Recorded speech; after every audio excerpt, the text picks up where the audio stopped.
In this lesson, we're going to be talking about fuzzing with the ZED proxy or ZAP. And what I've got here is Firefox, and I've got it configured to run through the ZED proxy. You just can't see the proxy at the moment. So I'm going to click through some things, and we're going to load up the ZED proxy with some pages that we can take a look at, and we're going to do a little bit of fuzzing with some of them. Just going to plug some things in here.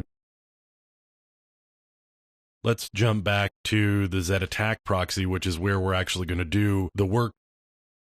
I'm going to bring this request up, and you can see the request here, and there's the parameter. Now I'm going to select the parameter, and now I can click on fuzz, and that gives me a number of options here, and I've got a number of categories that I could follow. In this case, let's just try some SQL injection just for fun. I don't think there's any risk here of actually getting an SQL injection through because there's not really a database behind it. We'll just show you the requests that get made through the fuzzer. If I click fuzz, you can see down at the bottom we're rolling through, and now all I've got to do is click one of the requests down here that were made, and if I scroll down, you'll see this is actually the data that was inserted. So if I click on the next one down, you'll see it looks a little bit different. We scroll down a little bit more, and now you can see it's actually inserted a number of SQL injection attacks. So we could actually take a look at another one here, and let's take a look at the request, and we could say, let's do a fuzzer on this one.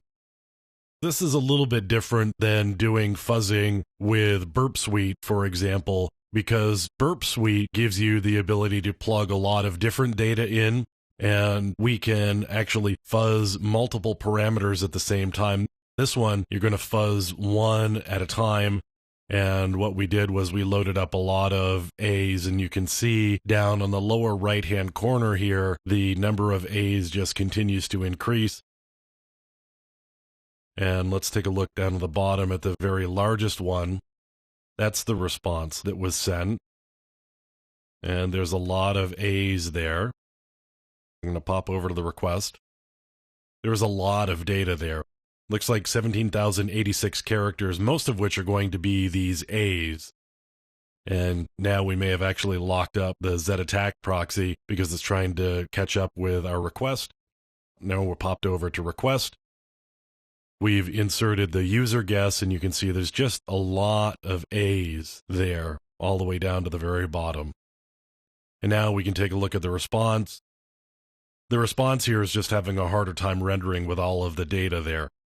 We didn't actually get much of anything useful from this particular attack, but you can see where the ZED proxy does have some useful abilities to do fuzzing. And it does have a number of categories and a number of attack types that are built in by default.